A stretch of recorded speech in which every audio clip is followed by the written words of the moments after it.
Ok. Então, pessoal, boa noite. Bem-vindos a mais um webinário da IUSE, Saquibras.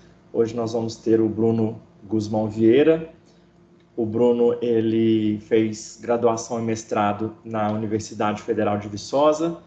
Depois ele veio para Ribeirão Preto fazer o doutorado dele na USP, e onde ele atualmente faz o pós-doc com a supervisão do professor Fábio Nascimento.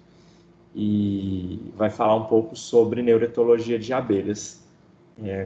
Com você, Bruno. Boa noite, gente.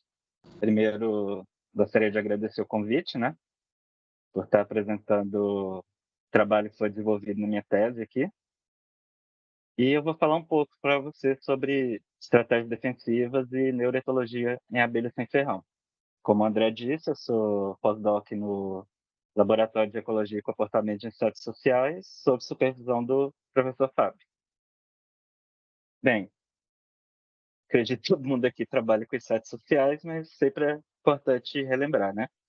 As três características que vão definir o nível de socialidade desses insetos, que é a sobreposição de gerações, ou seja, a cria vai conviver com a mãe, os cuidados aloparentais, que são as irmãs cuidando de suas próprias irmãs, e a divisão de castas reprodutivas. Nós vamos ter nas fêmeas a rainha, né, e as operárias. Isso sem contar com os cupins, né, que os machos também participam desse trabalho. Aí aqui tem dois exemplos de agregações de diadásia e uma abelha altamente social, que é a Scatotrigona affinis depens. A eusocialidade, ela vai trazer vantagens para a colônia, em geral, né?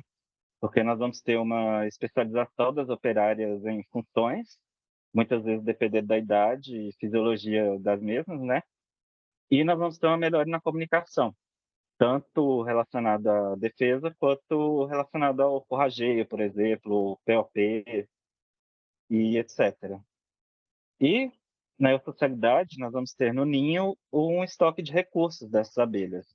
Por recursos, a gente pode entender como a própria cria, o alimento, o local de nidificação deles também é o recurso, e precisa haver uma defesa desse recurso, né?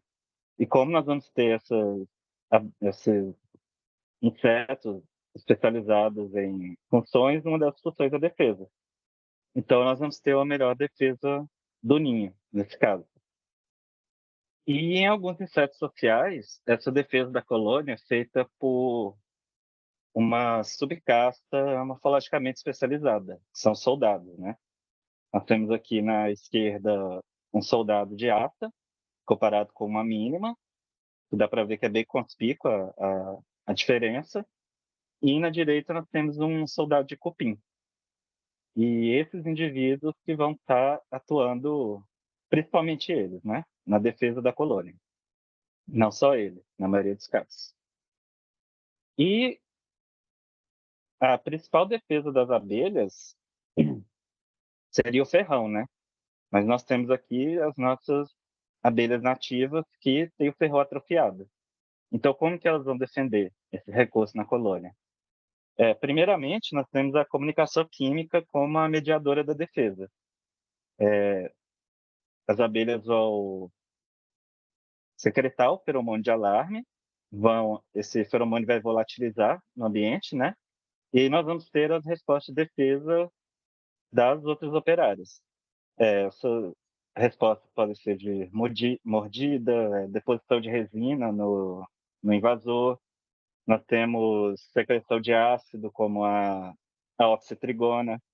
E uma estratégia de defesa que é até bem sucedida pode ser também até se esconder, como é o caso de plebeia e nanotrigona, que diversas vezes, até eu já vi que quando são atacadas, elas se escondem na colônia e muitas vezes a colônia consegue sobreviver utilizando essa estratégia de não revidar. Mas tá, os outros insetos sociais, as formigas e os cupins, vão ter soldados, mas e as abelhas sem ferrão? elas também têm. Recentemente, no caso, uns 5 ou 6 anos atrás, saiu o artigo do Christoph e colaboradores, em que eles estudaram diversas espécies de abelha sem-ferrão, parasitadas ou não por Leste melita, que é um inimigo comum das nossas abelhas sem-ferrão, e perceberam que em 15 espécies, mais ou menos, há sim uma diferenciação morfológica entre as guardas e as forrageiras. E na maioria dessas espécies, elas são alvo da Leste melita, o que indica que ser alvo da Leste melita foi uma pressão seletiva para que houvesse essa diferenciação nesses indivíduos. Então, no meu trabalho, eu escolhi como modelo de estudo essas duas espécies, a Scatotrigona bipunctata, que é uma espécie que há a diferenciação morfológica entre guarda e forrageira, mas essa diferenciação não é tão conspícua quanto a minha segunda espécie, a Tetragonisca angustula, a nossa jataí. Em jataí é muito evidente a diferença de tamanho entre as guardas e as forrageiras, e em jataí nós ainda vamos ter dois tipos de guarda. São as guardas voadoras, né, que são aquelas guardas que ficam planando em frente à entrada da colônia, principalmente para detectar indivíduos heteroespecíficos, e principalmente a Leste melita. E nós vamos ter as guardas fixas, que são essas que ficam paradas no tubo de entrada, que vão fazer o reconhecimento de companheiros de ninho ou não. Então, primeiramente, a gente estudou a composição elemental das mandíbulas, das guardas e das operárias nessas duas espécies de abelha sem ferrão. Mas por que a gente estudou isso, né? Porque a principal arma de defesa dessas abelhas são as mandíbulas, porque elas se defendem mordendo os invasores.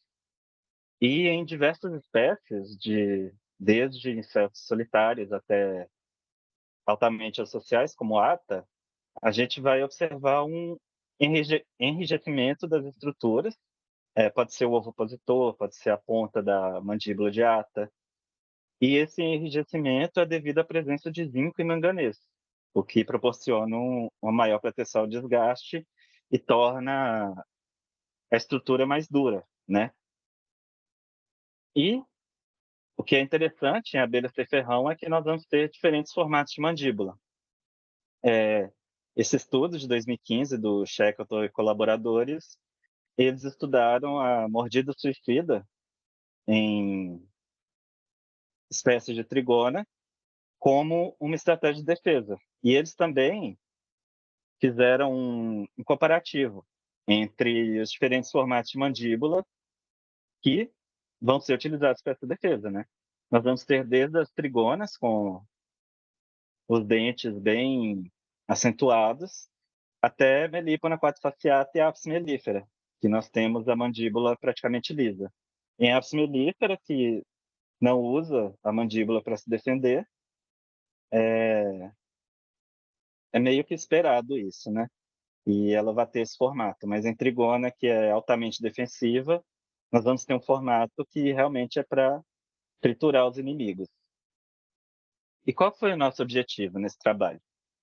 Foi investigar a relação entre os elementos químicos que estão relacionados à dureza da mandíbula e a especialização morfológica do indivíduo, né? Se era guarda ou operária.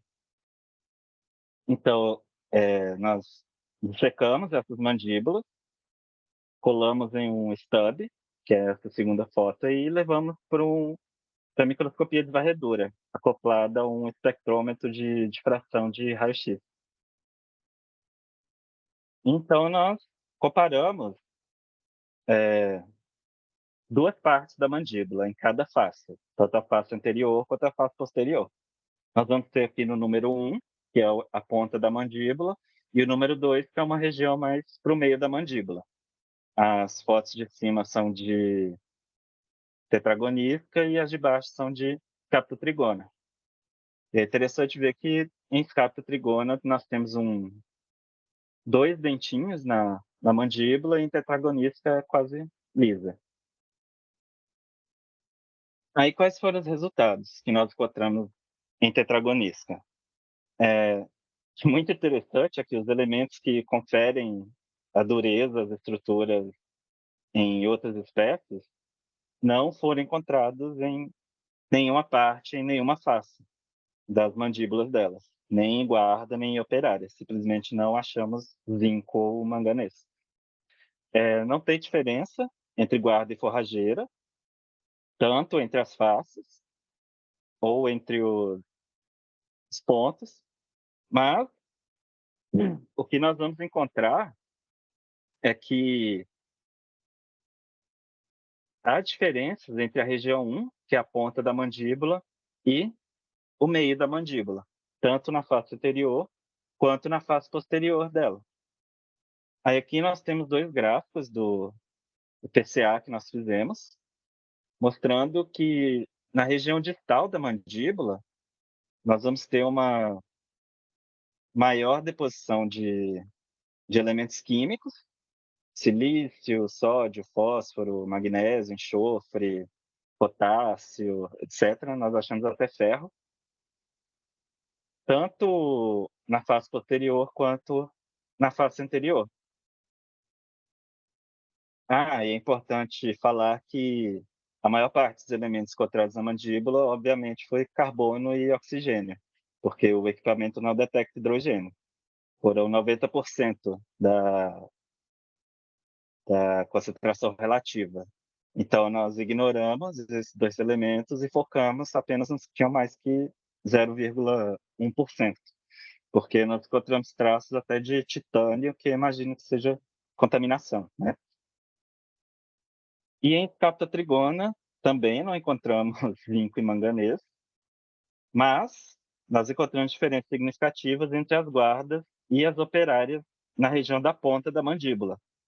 Não encontramos no meio e nem diferença entre as faces. A gente encontrou no ponto 1 só diferenças entre guardas e operárias. Aí a gente pode ver aqui que a maioria da deposição desses elementos está na mandíbula da forrageira, ela que está puxando a maioria dos elementos.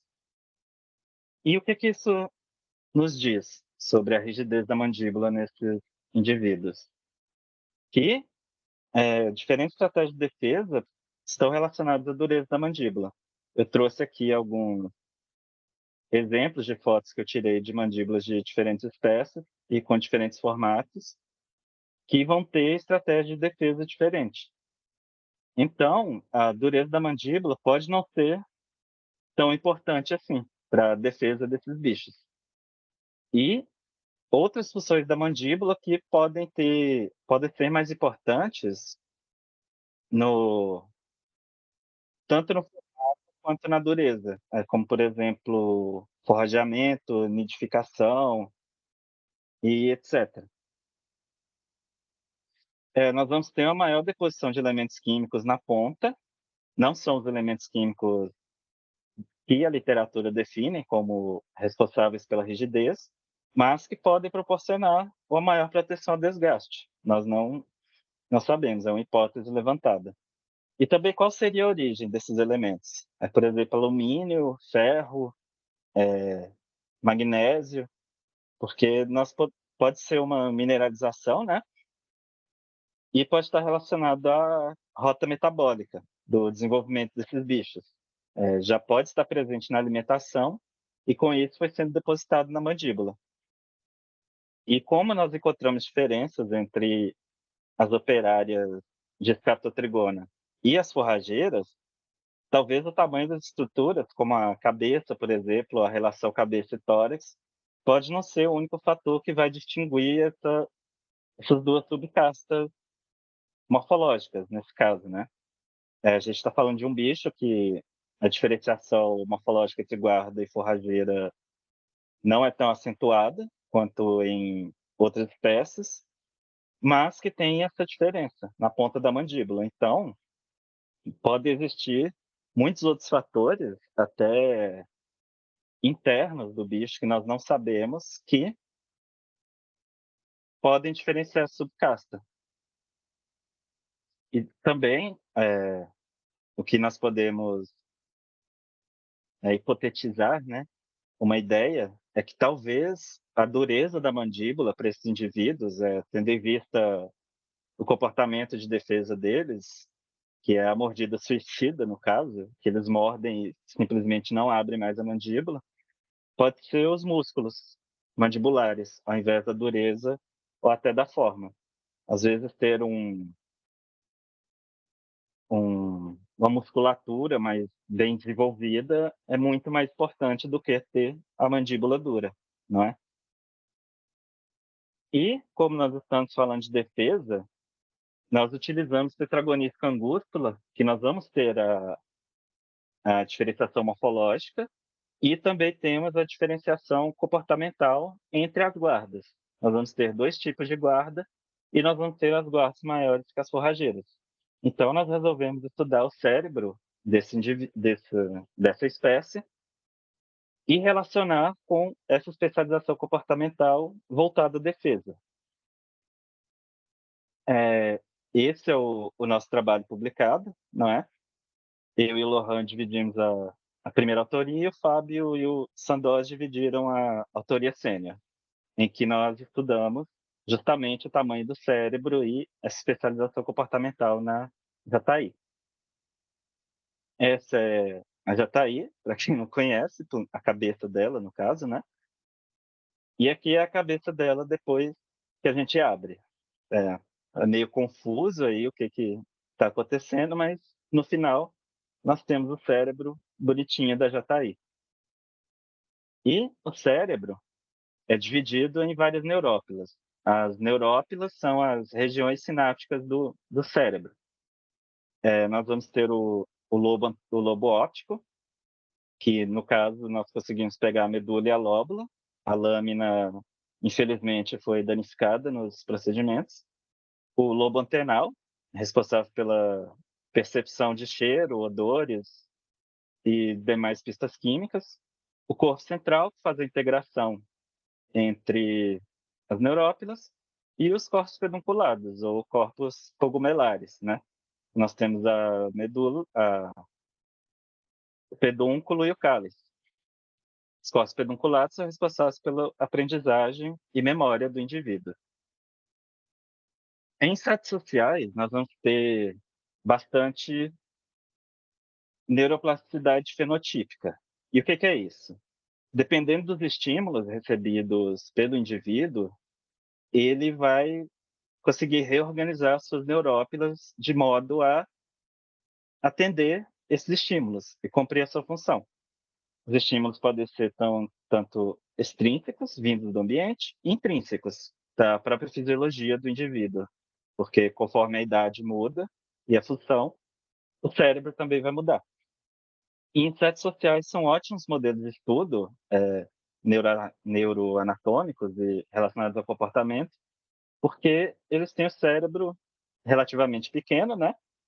Que está associado a uma gama de comportamentos, que varia tanto de acordo com a idade quanto da necessidade da colônia.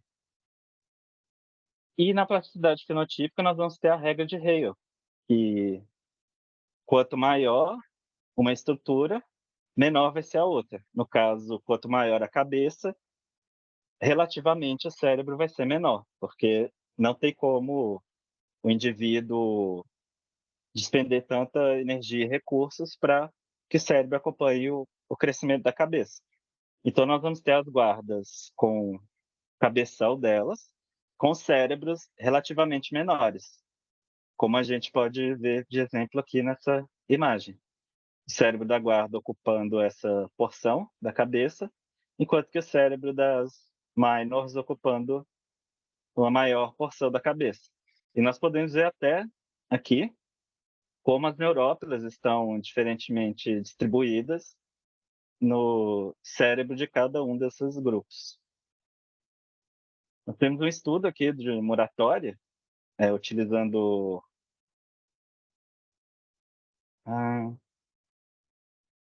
foi a utilizando a também podemos ver isso, que em mínimas o cérebro ocupa quase o tamanho inteiro da cabeça, e estudados nós vamos ter ocupando uma porção relativamente pequena. E também vamos ter uma diferenciação tanto no formato quanto no volume dessas neurófilas, né? Mas e esses estudos em abelhas? O que nós temos até agora, né? Nós vamos ter basicamente estudos em apis, como todas as outras áreas da, da ciência, a apis é o organismo modelo, né? E por que já está aí como nosso modelo de estudo? Por causa da diferenciação morfológica, nós vamos ter o politismo etário, tanto das guardas quanto das operárias. As guardas também trabalham dentro da colônia. E nós temos a diferença comportamental nessa subcasta diferente.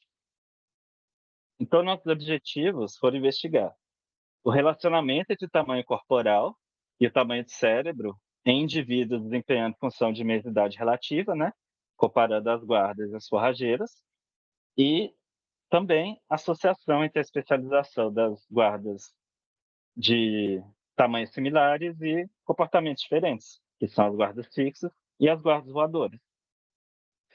Então, nós dissecamos o cérebro desses indivíduos, fizemos um protocolo de imunistoquímica de fluorescência, analisamos esses cérebros na microscopia confocal e, após isso, utilizamos o AMIRA para delimitar os compartimentos e poder calcular o volume, tanto do cérebro quanto das neurófilas. E depois disso, fizemos as análises estatísticas. Nos resultados, esse aqui são duas imagens do cérebro de Jataí, uma na vista anterior, outra na vista posterior. Nós temos os lobos antenais aqui, que são compostos por essas bolinhas, são os glomérulos. Cada glomérulo está relacionado com um tipo de estímulo diferente. Nós temos o início dos corpos pedunculados aqui, o final deles aqui, com o cálice e o pedúnculo, o corpo central, a lóbula e a medula do lobo óptico. Nós descobrimos que, assim como a regra de Halley previu, as operárias possuem um cérebro relativamente maior, porque como a cabeça delas é menor, o cérebro vai ocupar uma porção maior da cabeça. Nós temos uma relação alométrica negativa entre o tamanho da cabeça e o cérebro. Quanto maior a cabeça, menor o tamanho relativo do cérebro. E o resultado mais interessante que nós encontramos é que as guardas voadoras possuem um cérebro maior, tanto quanto as guardas fixas, quanto as forrageiras. Aí nós podemos ver aqui no gráfico, M é minor, as forrageiras, H as guardas fixas e H as guardas voadoras, desculpa, e S as guardas fixas. Que nós vamos ter no tamanho relativo as forrageiras com cérebro maior, mas no tamanho absoluto nós temos as guardas voadoras com um tamanho maior do que as guardas fixas e as forrageiras, que no caso não teve diferença entre os dois tipos de guarda. E também analisando as neurófilas, nós vamos encontrar a diferença no tamanho dos cálices, dos corpos pedunculados, né, responsáveis pela aprendizagem de memória, e na medula do lobo óptico, que nas guardas voadoras, essas duas estruturas foram maiores. E o que nós podemos tirar disso? Aqui nós temos, sim, em Jataí, uma neuroplasticidade funcional relacionada principalmente com a divisão de tarefas, e não com o tamanho do indivíduo. Mas também nós temos que fazer um porém, que o polimorfismo nessas abelhas que possuem guarda é de um grau bem menor do que em formiga e cupim, por exemplo. E o que nós vimos é que o tamanho corporal do indivíduo não é um bom preditor para o volume do cérebro, porque nós vamos ter os indivíduos menores, as forrageiras, que no volume total do cérebro não tem diferença com nenhum dos outros grupos. E também, como a medula do lobo óptico foi maior, a gente associou com as guardas voadoras, dependendo mais da visão, para desempenhar a sua função de defesa, porque elas são a principal forma de detecção de indivíduos específicos. principalmente a Angelita Limão, que é a maior inimiga da Jataí.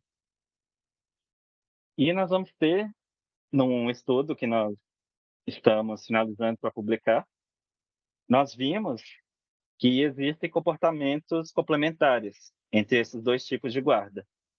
As guardas fixas vão ser responsáveis pela maioria de um grupo de comportamentos, enquanto que as voadoras vão desempenhar outros tipos de comportamento. Então, é como se essas guardas se completassem na entrada da colônia, o que faz sentido quando a gente pensa que o cérebro delas é diferente e provavelmente está relacionado com essa função que cada uma vai desempenhar na entrada. E eu gostaria de agradecer ao laboratório, né, Comportamento e Ecologia de Insetos Sociais, a CAPES, ao CNPq, que financiou isso tudo, a FAPESP, que me financia agora, e ao Programa de Pós-Graduação em Entomologia, que esse aqui é o nosso laboratório, e na direita nós temos o Lohan e o professor Sandoz. É isso. Obrigado pela atenção.